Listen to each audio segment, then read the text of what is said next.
Hey folks, I'm Samuel Vance. I'm 68 now, and there's a promise I made to my darling Isabel that I've been keeping since she passed on. For the last 40 years, I've poured my heart into running our family vineyard. It's a place loaded with memories, way more than any number of grapes we could harvest. I thought my daughter Clara understood this, but her husband, Marcus, seemed to see nothing but dollar bills when he looked at our land.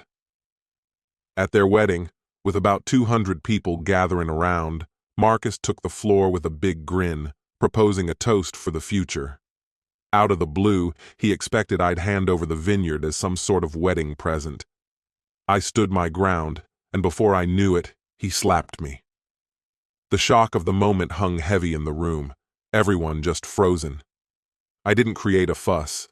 I just straightened my jacket, locked eyes with Clara, who looked like she'd seen a ghost, and slipped out quietly. Later that night, I didn't bother with calling the cops or causing any trouble. Instead, I sat down with this old oak box that Isabel had left for me. Inside, there was a key, a USB drive, and a private phone number. Isabel had told me to call that number if things ever got to the point of no return. Let me pause right here and say, if you know what it feels like to protect something precious from the jaws of greed, give this a like and subscribe. Now, Marcus, he probably thought I was just some old farmer, nothing to worry about. He saw my work-worn hands and underestimated me. But to really understand the legacy Isabel left me, you need to hear about the silent battle that began the night before their big day. The rehearsal dinner took place in a beautiful setting beside Seneca Lake, gleaming with warm lights and sparkling silverware. From the outside, it looked like a picture-perfect evening. In that moment, Clara's eyes shone with love for Marcus, and she didn't see what I saw. To me, Marcus Thorne wasn't family. He was a slick talker with a nice smile, but he was ready to cut my past right out of the picture. As he talked, his words smoother than the fancy wine in our glasses, he went on about assets and market trends that sounded all wrong under the clear sky of the Finger Lakes. Then his attention shifted to me, his smile still wide but his eyes calculating.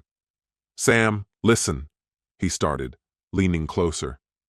"With this prime location by the lake, Isabel's vineyard could become a $10 million resort. We're talking about creating a real legacy here." Folks nodded along, caught up in his dazzling vision of the future. But what he didn't get was that I saw him for what he was trying to do.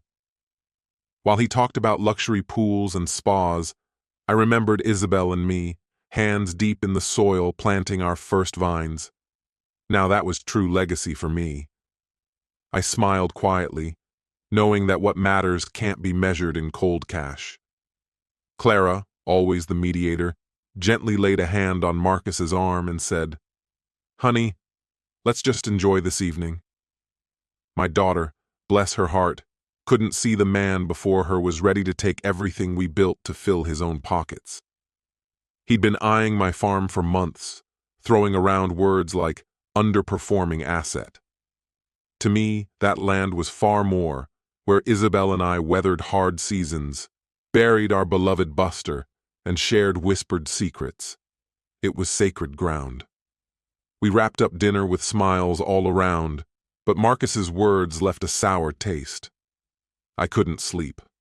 The restaurant was too stuffy, so I headed out to where I always found peace, our vineyard. Bathed in moonlight, the vines looked like steadfast guardians shielding something precious. The mix of earth, dew, and ripe grapes was an aroma Marcus would never get. I stood by our oldest vine, resting on an ancient post, and ran my fingers along its aged surface. It was about 30 years ago when Isabel and I carved our initials into that wood. Her laughter and our struggle with a pocket knife while etching it in are etched in my mind forever. Standing there under the stars, I still felt her warmth beside me. "This land is us, Sam," she once said, not long before her illness took her from me. Her voice was as alive in my memory as those stars twinkling above. Taking care of our loved ones is essential, and it's not something to be taken lightly. It isn't just a line on a financial report. One evening, I stood outside under the stars, breathing in the crisp night air. That's when my thoughts turned to the oak box she had left me, a simple, unpolished wooden box tucked away safely. She had clearly told me only to open it in dire situations, looking at me with eyes that meant business. It said that when someone shows you who they really are, you should believe them straight off. I felt that the time was nearing. I renewed my promise to her, speaking softly to the stars and vines, assuring her I wouldn't fail. That night, sleep came fitfully. The morning of the wedding was bright and deceiving. In my room at the inn, I struggled to manage a bow tie, entirely out of my depth. A rap on the door interrupted me. It was Marcus. He looked like he walked straight off a fashion spread, all dressed up in a sharp tux. However, he wasn't carrying a gift. Instead, he had a portfolio that seemed more like a weapon. Closing the door, he placed the leather folder on my dresser. "I've got a wedding present for Clara and me," he said with an intensity in his voice. "You're the only one who can give it to us." Inside was a shiny proposal, full of architectural visuals. It was named, "The Thorn Estates and Winery at Seneca Lake plans to dismantle our humble farmhouse in favor of a big glass and steel hotel, commodifying every square inch of land." My land. The images showed fashionable, faceless figures having a good time beside a pool where my veggie patch was meant to be. They had paved over Isabel's cherished oak tree that had been a haven for us through the years. "It's a straightforward asset management swap," he said, sliding a pen and signing page my way. "We'll form an LLC. It's the savviest legal move. It'll protect against inheritance taxes and bolster family profits." For Clara. He always mentioned Clara when he had an agenda, her name serving as both shield and key. I didn't bother with the documents. Instead, I focused on him, seeing the raw greed in his eyes. He took my silence for reluctance, thinking he had a shot. "Sam, let's face facts," he urged. "You're not a young man anymore. This farm is beyond you. This is how you ensure your daughter's future. It's what she deserves." I calmly slid the folder back to him. My hands, made strong from farm work, were as steady as ever. My tone was gentle but firm enough to fill the room. "Marcus, my decision stands," I told him. He wasn't expecting that, not now. He thought he had me pinned down. His smooth exterior cracked for an instant, showing something dark underneath. But he quickly hid it, shaping his mouth into a thin, cunning smile. "We'll talk more after the ceremony," he whispered, his words barely audible. "Once you've thought more about your daughter's future." He departed, leaving an unspoken threat hanging in the air. The wedding was no longer just about joy. It had become a battlefield, and Marcus had just fired the opening shot. Marcus had promised Clara an extravagant reception, and indeed it was. Crystal chandeliers cast a golden light over 200 guests. The air carried a mix of floral scents and expensive cologne. An orchestra played tunes meant to capture joy effortlessly. My daughter was radiant and full of life, glowing like in her childhood. Every laugh matched the music when she looked at Marcus, her gaze full of love. But for me, each of her glances was a stark reminder that the man she cared for was merely a facade. To me, the whole event felt like a theatrical performance. The smiles seemed rehearsed, the conversations scripted, and I was an unwilling extra. I sat at my table with a glass of water, contemplating the weight of our earlier confrontation. Even though Marcus avoided my eyes, I felt his presence, a predator waiting for the right moment. I tried to absorb Clara's happiness, convincing myself perhaps I was mistaken. Maybe people could change.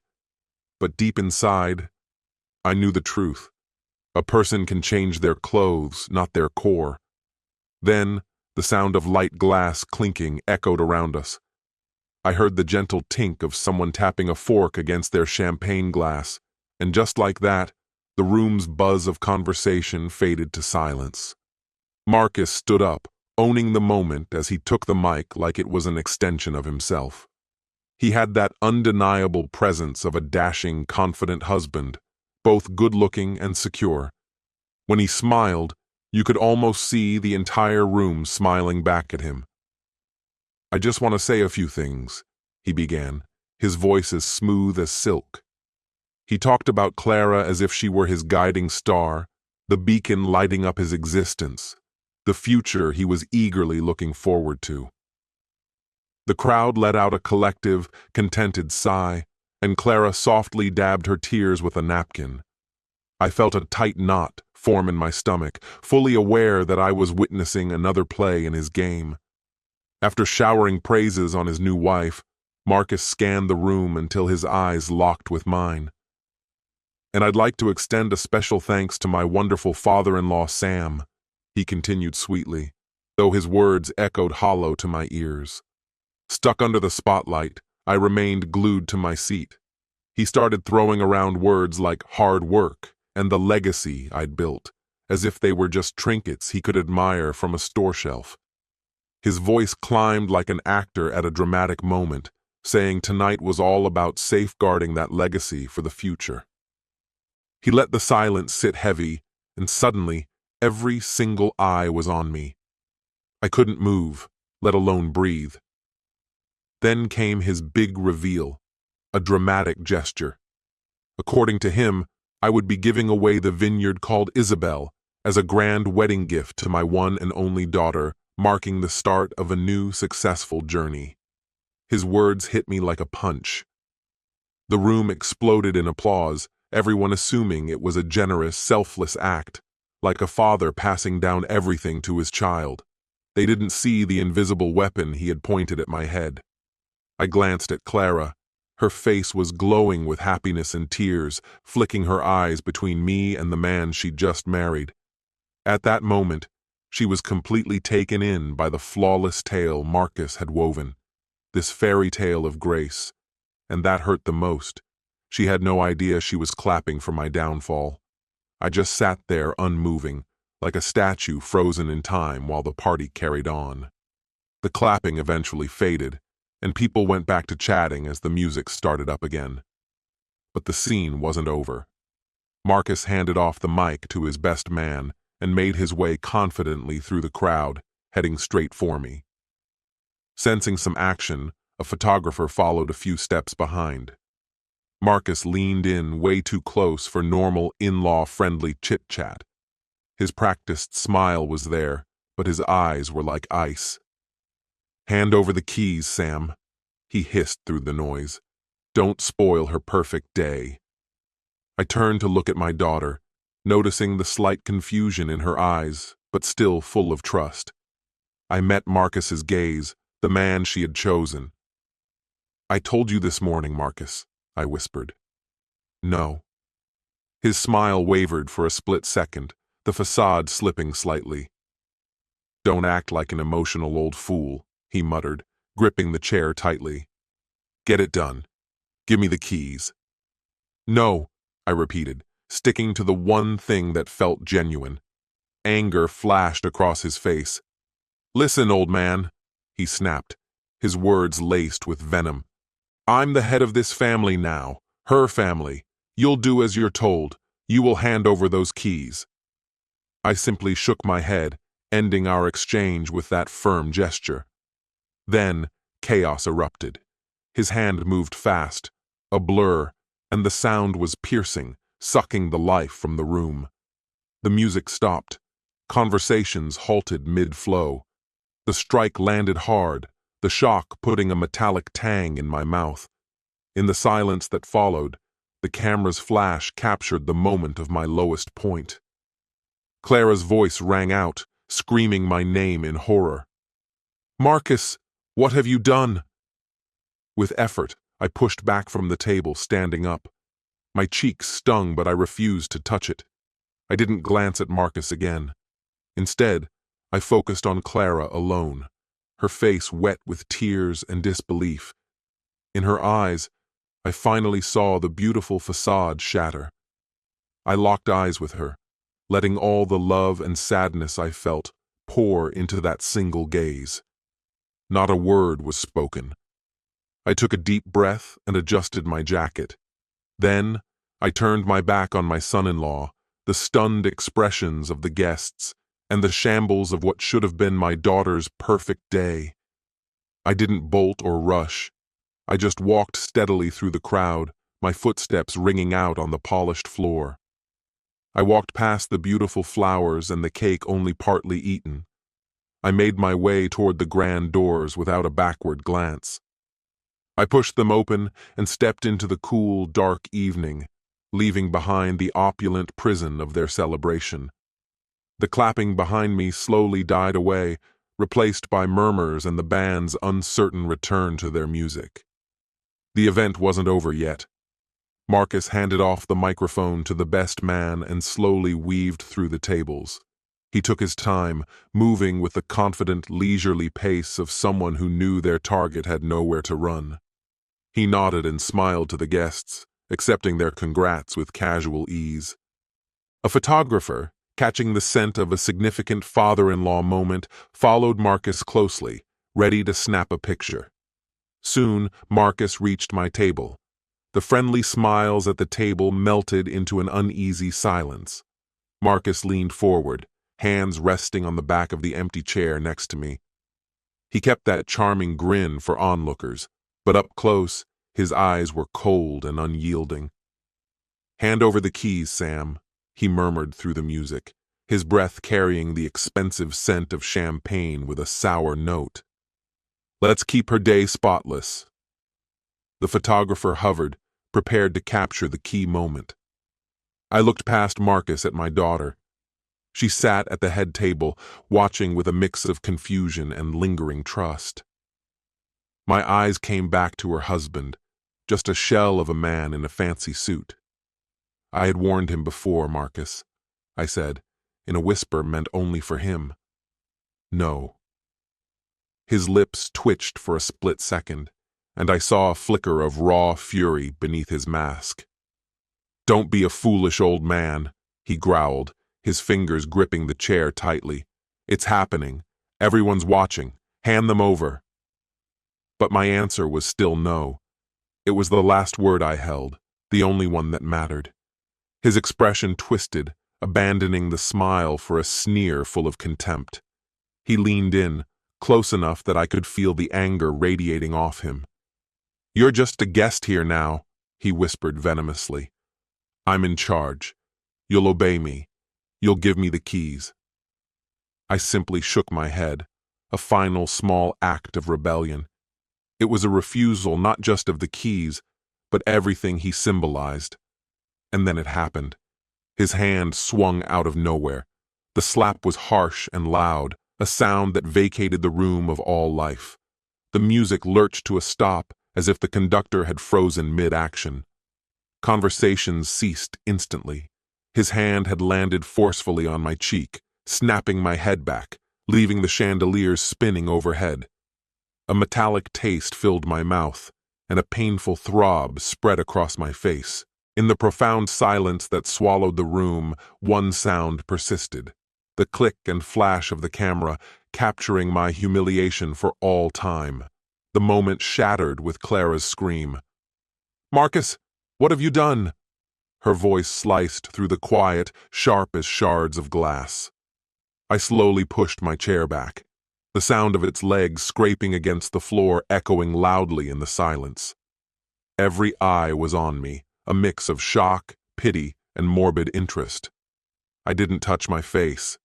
I didn't look at Marcus, who stood breathing heavily, chest puffed out like an animal claiming its space. I stood up, a bit unsteady, but I straightened myself. I felt a warm trickle at the corner of my mouth but ignored it. Drawing from a reserve of strength I hadn't known was there, I adjusted my suit jacket. I yanked on my sleeve, feeling a strange sense of putting myself back together. It was a tiny gesture, yet it meant so much. Then there was my daughter, her eyes wide, her hand covering her mouth, the shock evident on her lovely face. The charade had ended. In that instant, the man she thought she had married turned into a monster in her eyes. A monster who had just struck her father. Our eyes met, my gaze pouring out all my love and sorrow into that single moment. Without saying a word, I turned away from the son-in-law, the guests frozen in surprise, from what should have been a perfect day for my daughter. I walked away without haste, just a steady pace through the silent crowd, my footsteps echoing on the polished floor. The path seemed endless. As I passed by the elegant floral displays and the half-eaten cake, I made my way to the grand double doors. I didn't look back. I pushed them open and stepped into the cool darkness of the night, leaving the glitz of their celebration behind. Driving home, everything blurred past, dark roads and familiar bends. My cheek throbbed, a dull reminder of the humiliation, each throb echoing the sound that had silenced an entire room. Yet my grip on the wheel stayed firm. The shock transformed into something cold and heavy. Purpose. In that long and quiet drive, I realized that anger isn't always an explosive burst of rage. It can be cold, controlled, pushing you forward. I avoided the front parking. The porch light glowed just as I left it, painfully reminding me of Isabel waiting with a warm cup of tea and gentle questions. I couldn't handle that memory tonight. The house, once a haven of love and family, now felt tarnished, tainted by betrayal. So, I drove to the back, the crunch of gravel loud in the silence. I parked by the winery, unlocked the solid oak door, and stepped inside. It was cool, the air tinged with the scent of damp earth, aging barrels, and the sweet promise of wine. This was my refuge, a place for work and clarity. Here there was no lingering laughter, just the quiet, noble task of turning grapes and time into something valuable.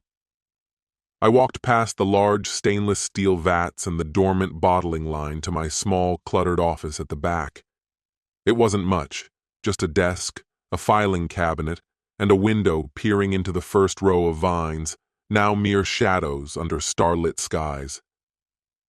I settled into my weary leather chair, the familiar creak providing a slight comfort in the silence. I didn't turn on the overhead light, just the small green desk lamp. I sat there for a while, listening to the hum of the cooling units, letting the cold resolve seep into my bones. Finally, I picked up the phone. My fingers automatically dialed. It rang twice before he picked up. David. He sounded half asleep. David Chen had been my lawyer for 30 years, and my friend even longer. He'd helped draft the farm's first contracts and stood beside me at Isabel's funeral. David. It's Sam. Even to myself, my voice seemed detached, devoid of the turmoil inside. There was a pause, then the sound of sheets rustling. Sam, it's past midnight. What's going on? Is Clara okay? Clara's fine, I said. But he did it, David. Right there at the reception, in front of everyone. I recounted everything. The speech, the demand for keys, my refusal, the slap. I imagined David sitting up, running a hand through his gray hair, his sharp mind processing it all. When I finished, there was a weighted silence. Then he spoke, fully alert. All right, Sam, listen carefully. Don't call Clara. Don't contact anyone. If anyone comes by, don't answer. Just lock up and sit tight. I'll be there at 7 in the morning. Okay, David, I acknowledged. And Sam, he stressed, open the box. It's time. He knew exactly which box without me having to say. We'd talked about it half a year back, right after Marcus's first attempt to fix my financial affairs with a convoluted plan that essentially handed the farm over to him. I'd refused back then too, but I saw it as a sign. That was about when I mentioned Isabel's last gift to David. He called it Isabel's insurance, and he was right. Isabel had this remarkable ability to see people's true colors long before I could. She had seen through Marcus from the start. After I ended the call, I just sat there, engulfed in the shadows of my office. The anger inside me simmered, but now it had direction. I knew exactly where to channel it. I got up and headed towards the sturdy old iron safe behind my desk. This wasn't just a safe. It was a treasure chest full of 40 years of our story and hard work. My hands were sure and steady as I twisted the dial to the number combo Isabel and I chose for our 10th anniversary. The door opened with a creaky moan. Inside, files were neatly stacked, and sitting on top was a plain oak box. No fancy finish or intricate lock, just pure wood. I crafted it myself from an oak branch that a storm had brought down years ago. I lifted it out and set it on my desk beneath the light. The battle was on, and this was my weaponry. In the hush of my office, I found myself amidst memories of the past and the starkness of the present. I reached out for the oak box. This wasn't some dainty jewelry box, all decorated and delicate. It was solid and straightforward, just like a workman's tool, with sturdy dovetail joints I had taught myself long ago. I originally crafted it for Isabel's gardening seeds, but she found other uses for it. I placed it gently in the light. The touch of the wood felt known, and it soothed me as I ran my hand over it. Pausing briefly, I pondered what I might find inside. Perhaps a farewell note or an old picture from our early years. A part of me yearned for a cherished keepsake amid the chaos. But that wasn't Isabel. She was all about being practical and full of fight. Opening the lid, there was no fragrance of flowers or paper. Instead, there was a small, simple black leather ledger, the type you'd easily get at any office supply shop. When I opened it, I saw pages filled with Isabel's clear, elegant handwriting. It wasn't a diary. It was more like a logbook. My heart skipped a beat as I read through. Each entry was dated, explaining where the money went. $5,000 on June 12, 2022, was the first, meant for an apartment down payment. I remembered that day so well. Marcus came to us with apologies, blaming the bank for holding up his bonus check. But it was always about Clara. Turning the page revealed another, $10,000 on April 5, 2023, for emergency car repairs. Each entry brought back another memory, another of Marcus's endless stories. More pages followed the same tale. $3,000 for dental emergencies, $7,000 for a mismanaged tax bill he said the accountant bungled. A load of small loans, too, all things he promised to clear up by the end of the month. Never did. It was a thorough record of his lies and our wasted generosity. As I leafed through, I did a quick mental tally, though Isabel had already totaled it. The last page had the total amount circled twice in red ink. $75,000. That's how he repaid us. Betrayal in exchange for our help. Beneath the ledger was a plain silver thumb drive. It felt cold and indifferent in my hand. Firing up my old laptop, the screen glowed, piercing the dim space. I plugged in the drive. One folder appeared, simply labeled MT Financials. No pictures, just spreadsheets, bank ledgers, credit card statements, an avalanche of debt and poor choices. High-stakes gambles gone awry, maxed-out credit lines. A financial disaster so immense that our $75,000 barely scratched its surface. I was amazed at how Isabel had gathered all this. Then I found a tiny folded note tucked in at the bottom of the ledger. Inside was that familiar handwriting of hers. All loans subject to financial review. It seems she had Marcus sign off on each cent, strategically binding him to her terms. She always had this intuition, this knack for sensing what was hidden beneath the surface. Probably knew it all along, deep down. I picked up a sizable manila envelope, sealed with a deep red wax drop like she used for her Christmas cards. It carried an air of seriousness. On the front, typed neatly, were partnership agreement and first right of refusal. Then I saw it, Tanaka Holdings. That name echoed with a haunting familiarity. Tanaka Holdings, Mr. Tanaka. Around 20 years ago, I gave some support to a young entrepreneur, just a driven guy on the rise, while I was still a farmer staking my land to help out a friend.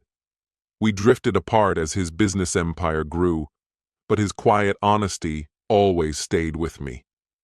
As for how he fits into this current mess, Isabel didn't mention him once. Setting the envelope aside, my head spun with questions. Right at the bottom of the box, nestled in velvet, was the final piece, a teeny digital recorder about the size of my thumb. It seemed insignificant, easy to overlook. Pushing play, a soft hiss came first.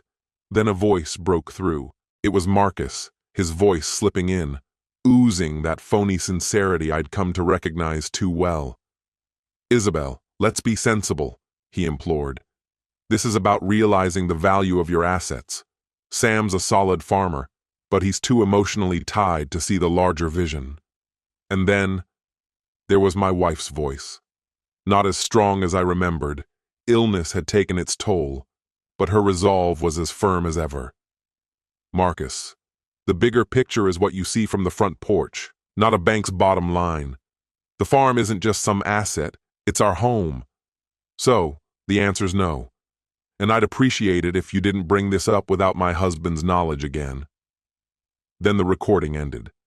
I switched it off, leaning back in my chair, the 4 items laid out in front of me in the lamp's glow. A ledger tracking debt, a drive detailing tales of despair, a puzzling agreement with a once close friend, and a recording of betrayal. This wasn't nostalgia. It was a box stacked with proof, an arsenal of sorts. Isabel hadn't spent her final days merely tending her garden. She was sharpening a sword, fighting a battle I didn't even know was happening. She protected me, preserved our legacy, even as she faded away. And though my grief was heavy, for the first time since her funeral, it mingled with something else, a crystal-clear sense of purpose. Now I knew what I needed to do, not just as a farmer, but as the executor of my wife's final wishes. I didn't have to wait long. As dawn painted the hills with gold and the morning mist caught the sun's first kisses, David Chen maneuvered his car up the gravel drive. Watching him climb out, briefcase in one hand, thermos of coffee in the other, I saw a man of solid routine and trustworthy habits, exactly the backup I needed. Entering the office without knocking, his eyes caught the ugly bruise on my cheek. He didn't bother with, "I told you so," or question if I was okay. He was beyond that. His eyes mirrored a deep, shared anger, feeling it for me. Then his attention shifted to the desk, to the items under the lamplight like pieces of a puzzle. "So," he mused, voice a low rumble, "this is Isabel's last will and testament." He poured us both coffee without asking, and for a moment, we sat in silence. Just 2 old friends as the morning dawned, gearing up to face the fight ahead. Meticulously, he examined each piece, like a surgeon with steady hands. The ledger came first, his lips tightening. $75,000, he muttered, slightly shaking his head. "This shows a pattern of financial dependency and manipulation. It's ugly, but not illegal." Next, he plugged the USB into his sleek laptop. As files scrolled, his expression hardened. "But this is something else." The screen exposed a tangled mess of debt, of bad stock market bets, and fake assets masking loans. This is pure motive. He wasn't just interested in grabbing the farm, Sam. He needed it. He's drowning in debt. Without a real asset like this, every house of cards he built crumbles. He glanced at the note Isabel had left about a financial review. She was brilliant. Absolutely brilliant. Then he picked up the recorder. Bringing it to his ear, I hit play once more. Marcus had that oily, condescending tone, and Isabel, though her body was failing, showed no weakness in spirit as she shut him down. Afterward, David took a moment, eyes closed. "Character," he murmured, highlighting Marcus's deceitful nature. With a nod towards the final item, he grabbed a sturdy manila envelope, its wax seal untouched. "And this?" he questioned. "That's been waiting just for you," I chimed in. With the precision of a surgeon, he used a small knife from his briefcase to slice it open. Inside, a thick document, wrapped in a blue legal cover, awaited. As he began reading it, his eyes first scanned swiftly, but then he slowed, taking it all in. I watched as surprise turned into admiration on his face. He let out a whistle, a sound I hadn't heard from him in forever. Relaxing back into his chair, a smile started to spread. "Sam, you've got to see this," he said, completely awestruck. Isabel was a genius. He pointed at the document. "Listen up. What your wife pulled off here, it's one of the cleverest legal moves I've encountered." As he took a sip of coffee, he began reminiscing. About 5 years ago, Isabel got wind of this major investment group called Tanaka Holdings quietly buying up land. They weren't interested in condos or malls. Instead, they planned to develop a vast agricultural sanctuary, an upscale ecotourism destination focused on sustainable, local agriculture. Most owners accepted their generous offers. Not Isabel. She stood her ground and pushed for a partnership. David flipped to the signature page, showing me. There it was, Isabel's signature, bold and assured, right next to Kenji Tanaka's scribble. "She struck a deal," David said, excitement evident in his voice. "This contract makes Isabel's vineyard the highlight of Tanaka's Greenbelt project." Then, he shared a sly grin, and here's the masterstroke. He ran his finger over a particular clause, highlighting it.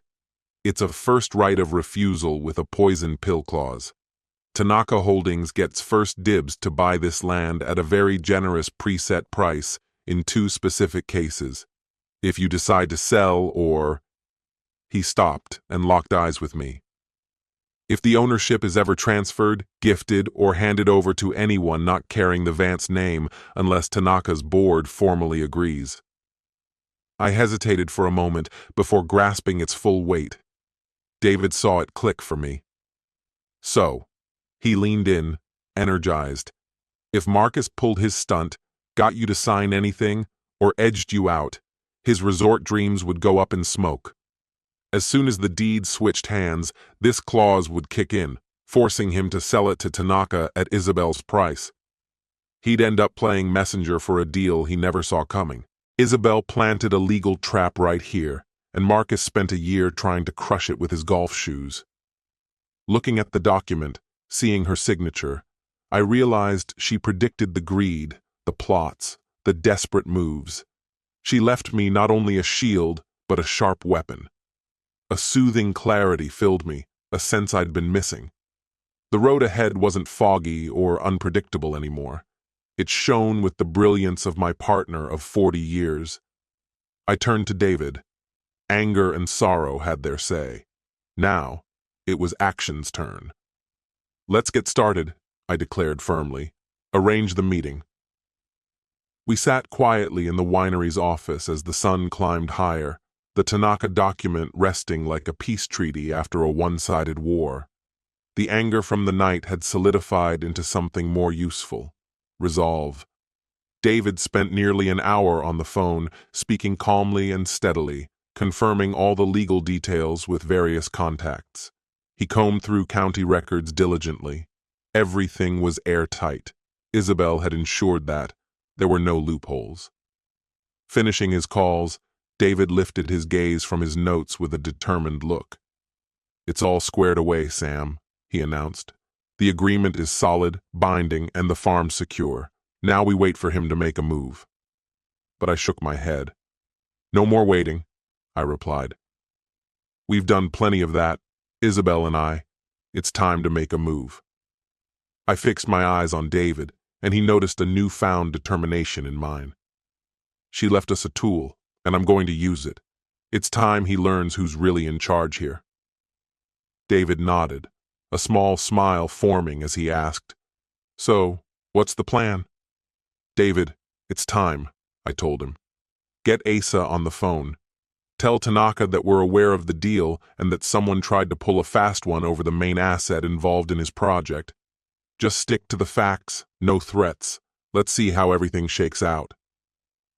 Without hesitation, David grabbed his phone, made the call, and smoothly reached the top legal guy at Tanaka's firm. His tone was steady and unwavering.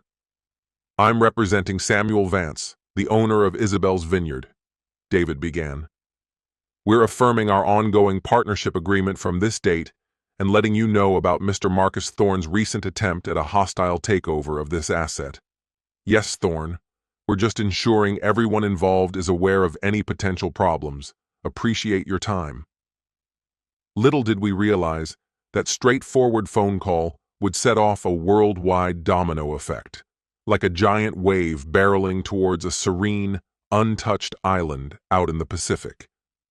I later pieced together everything that happened next. I picture Marcus in Bora Bora, lounging on the deck of one of those overwater suites, watching vibrant fish dart around below. It was a scene easy to imagine. There, he might have been in the middle of what he does best, apologizing, trying to fix the mess he'd made. His wife Clara nearby, still heartbroken, but wanting to trust him again.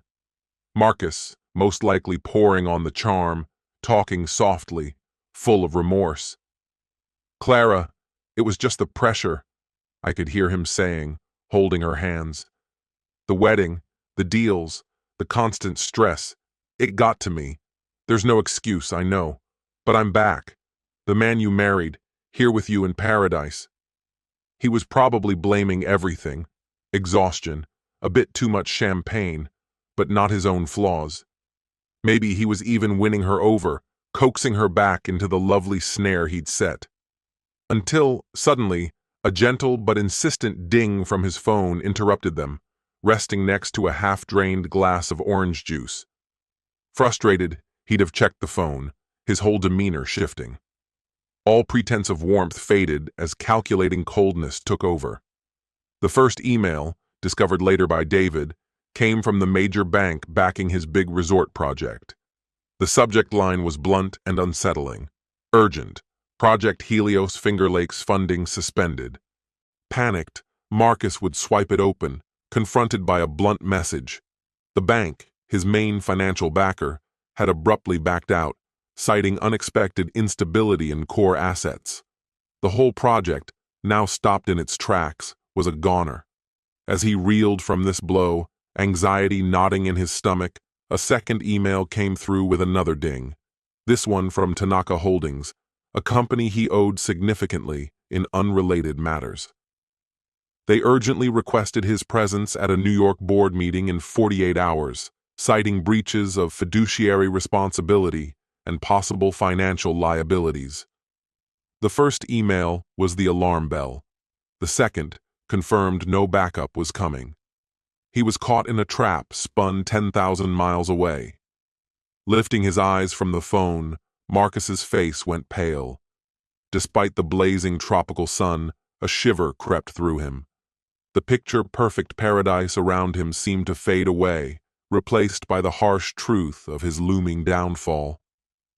Seeing his face, Clara probably asked, "Marcus, what's going on? What's happening?" His reply would have been rushed and unsteady as he jumped to his feet, mind racing. "We have to go. We need to get back to New York, immediately." And just like that, their honeymoon was over. A mad dash to pack, scrapped plans, a hurried boat ride to the mainland, followed by a long, quiet flight back to the world they thought they'd left behind. Marcus tried to escape the mess he created in this tropical island, but Isabel's influence reached far further than he'd ever dreamed. Meanwhile, back in my tranquil office, David and I were enjoying another cup of coffee. We didn't have all the details then, but we had enough. All the pieces were in place, and Marcus was on a one-way collision course, right where we wanted him. The flight to New York was uneventful. David and I spoke little. The scheme was in motion. All that remained was to execute the final decisive play on our chessboard. As the plane landed, I gazed out the window at the forest of skyscrapers made of glass and steel stretching before me, a totally different reality from what I was used to. Despite this, a surprising sense of peace washed over me. I'm a farmer, grounded in the real world, even now as I step into this city that seems to be built on temporary intentions. Up on the 50th floor of this cloud-piercing skyscraper sat the headquarters of Tanaka Holdings. The elevator ride up was swift and soundless, and when the doors slid open, we entered a space that radiated calm, stable authority. No hustle or raised voices, just cool marble floors, dark wood-paneled walls, and a jaw-dropping view of Manhattan that stretched clear to the horizon. The place was designed to dwarf your significance. But oddly enough, the only thing I felt was how far I was from where I truly belonged. We were ushered into the boardroom, which was simple yet elegant, centered around a huge table made from black granite. One wall was entirely made of glass, offering a dramatic view of the city below. Standing at the head of the table, staring out the window, was a face I hadn't seen in over 20 years, Kenji Tanaka. Time had tinged his hair silver, but he still carried that quiet yet powerful presence I remembered. He turned to us as we entered, his stern face breaking into a small, genuine smile. With a firm handshake, he greeted me. "Samuel," he said in a deep, respectful voice, "it's been too long." I nodded, replying, "Kenji, thanks for meeting with us." "The pleasure's all mine," he assured me, his eyes tracing the faded bruise on my cheek, a little reminder from the past. His sharp eyes seemed to grasp everything without me saying a word. He motioned for us to sit, and we joined him at the table's head, showing that we stood together. We were served tea in simple yet elegant ceramic cups, and then we waited. But not for long. After about 15 minutes, the door opened, and Marcus walked, or rather stumbled, in as if something was haunting him.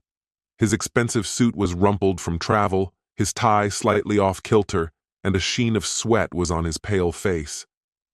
The confident front he usually wore was gone, replaced by sheer fear and weariness. He came in, expecting to see familiar business partners, and put on a forced, cheerful face. "Sorry for the delay, gentlemen. The flight was—" His words dried up as he absorbed the solemn energy of the room. His eyes locked onto Mr. Tanaka, seated at the table's head, and his fake grin wavered. Confusion and intimidation flickered in his eyes before they landed on the man beside Mr. Tanaka. Spotting me, he visibly jolted as if he'd been shocked. His face went as pale as a sheet. He couldn't pull his eyes away from me. I was calmly sipping tea, wearing my simple tweed jacket, an image that was completely unexpected for him. Once, I was the farmer he overruled, but now I was sitting firm in the center of his world. Witnessing me in such a commanding setting threw his perception into disarray. Marcus opened and closed his mouth without making a sound, like a fish gasping for air, before he finally whispered in a shaky voice, "Mr. Tanaka, Sam, what is this?" Mr. Tanaka's face remained unreadable, showing no reaction as Marcus sought some kind of explanation or signal of a mistake. Marcus realized he was like a rat caught in a trap, the walls closing in on him. Mr. Tanaka didn't even spare him a direct look. Instead, he took a slow sip of tea, eyes fixed on the skyline. With a subtle nod to David Chen, who sat quietly with his briefcase on the table, Mr. Tanaka signaled that Marcus no longer warranted his attention. The unspoken message was clear. "I won't deal with you anymore. Speak to my lawyer." David Chen then rose, moving gracefully despite the brewing storm. He placed his briefcase on the table, opening it not to spill out a torrent of papers, but gently retrieving items from Isabel's box. First, A small black leather ledger was placed on the granite table, its presence seemingly minute in the vast, powerful room. "Let's not complicate things," David spoke firmly, cutting through the awkward silence in the room. He flipped open the ledger and laid bare its secrets. A log of unofficial loans Isabel Vance had handed to Marcus over the years, amounting to a whopping $75,000, none of which had been paid back. I watched Marcus, tension etched on his face, dismissively chuckled, brushing it off like it was nothing more than a family spat over a few gifts. David, uninterested in Marcus's excuses, calmly pulled out a sleek silver thumb drive. Once he connected it, the screen behind Mr. Tanaka lit up with a spreadsheet, a concerning layout of debts painted in red. With newfound determination, David pointed out, "These numbers scream desperation." He emphasized a certain figure with a laser pointer, highlighting an impending margin call that Marcus had merely 3 days to dodge, explaining the rush for him to find leverage, like a farm. Marcus couldn't tear his eyes away from the screen, his private struggles laid bare for all to see. A bead of sweat rolled down from his temple, and he mumbled about market fluctuations, but David was already on to the next point. He placed a digital recorder on the table.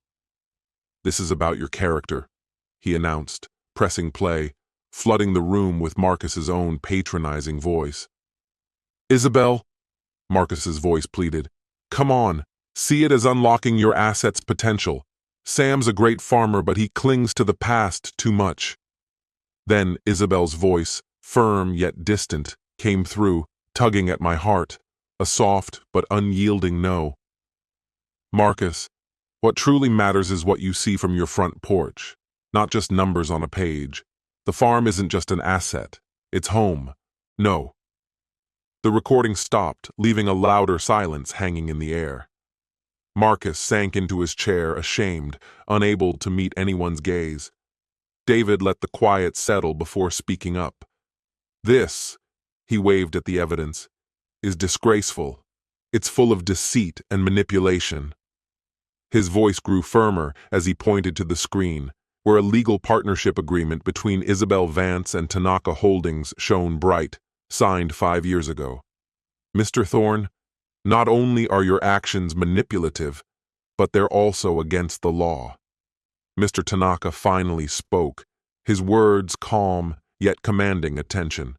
He turned slowly, locking eyes with Marcus. "Mr. Thorne," he began, voice unwavering, "are you aware why Mrs. Vance came to me years ago?" Marcus, now just a shadow of his former self, could only shake his head, lost for words. "Let me share a story. About 2 decades back, Mr. Tanaka sat across from me, eyes meeting mine as he spun his tale. My company, just a vision then, had almost no financial support and teetered on the brink of collapse. Banks saw me as too risky to back." Mr. Tanaka paused, glancing at Marcus. "But there was one person who defied that judgment. A young farmer, barely an acquaintance, believed in my vision. He co-signed my first business loan, putting 10 acres of his own farm on the line as collateral. That man was Samuel Vance." The room felt eerily quiet, as if time stood still, the silence that wraps itself around an undeniable truth, needing no further words. Marcus looked crushed, as if hit by something heavy. This wasn't just some routine business gathering. It was a moment of truth. Isabel hadn't come with some sneaky business plot. Mr. Tanaka's voice carried an air of righteous indignation as he went on. "She came to stand up for a dear family friend. This was never about profits, but about loyalty and trust." Rising to his full height, he exuded a calm yet undeniable power. "You nearly deceived a woman I greatly respect," he remarked quietly, each word landing like a nail sealing a fate. "And you targeted a man I owe my very existence to." He fixed Marcus with one last intense stare. "From this point forward, Tanaka Holdings is stepping in to settle every cent of your outstanding debts. All your properties are now off limits. You're dismissed from this company and all its branches. Our legal team will reach out to you and the district attorney regarding your failed attempt at fraud." Marcus let out a small, strained sound. He didn't defend himself or try to plead his case. He just slumped into the plush leather chair. It was clear the fight had drained out of him, leaving him looking small and defeated. Reality hit him hard. He hadn't just crossed paths with a simple farmer. He'd awakened a powerful adversary. The following days were peaceful. The turbulence had passed. The storm had rumbled, leaving a calming stillness over the farm. David took on the task of sorting out the legal chaos in the city, slowly taking apart Marcus's old life bit by bit. I didn't need each detail. Just knowing it was being handled was enough. I returned to my roots, literally, tending to the land. I spent time in the west field where the young vines were sprouting. It was a slow, careful process, nurturing new growth, clearing out weeds before they choked the life out of them. It felt right. It was an investment not just in heritage, but in future possibilities. A few weeks after that meeting in New York, I noticed a car making its way up the drive. It wasn't David's or a delivery truck, but Clara's. It approached cautiously, as if unsure what kind of reception awaited. The car sat idle for a while before Clara finally emerged. My heart ached seeing her. She looked frail, and her elegant clothes appeared more like a facade from a world she didn't quite belong to anymore. She seemed lost. She spotted me in the field and made her way over, her city shoes awkward on the soft earth. She stopped a little way off, playing with her purse strap, her eyes filled with a pain that went beyond financial woes or social standing. It was the hurt of lost trust. "Dad," she whispered. I stopped working and truly looked at her. That was all it took. Her face crumbled, and she began to cry, first softly, then with intense, heaving sobs. She moved forward unsteadily, and I met her part way, pulling her into a hug. She felt so delicate. She buried her face in my shoulder, and I held her, like when she was a child with a scraped knee. Eventually, she managed to speak through her tears, her voice muffled against my shirt. "I was so blind. I'm sorry, Dad. Really sorry. I should have seen it. I should have listened to you." I didn't say "I told you so," or pretend all was suddenly okay, because it wasn't. Healing takes time. I just held her until her crying subsided. I gently pulled back, brushing a tear from her cheek with my thumb. Then, I peeled off my dirty gloves and headed to the nearby tool shed. I returned with a brand new pair of gloves. They were smaller, meant for Isabel's hands, but they'd fit Clara. When I handed them to her, she looked at them unsurely. "Clara," I said softly, "the earth always forgives. It doesn't linger on last year's mistakes. It forgets the dry spells and the frosts. What matters is what you choose to plant now." Clara accepted the gloves, her fingers tracing the smooth leather. I saw a flicker of hope in her eyes. "We're starting fresh," I told her. "Right here, together." 6 months can feel like forever, or just a brief moment after a storm. For us, it was a bit of both.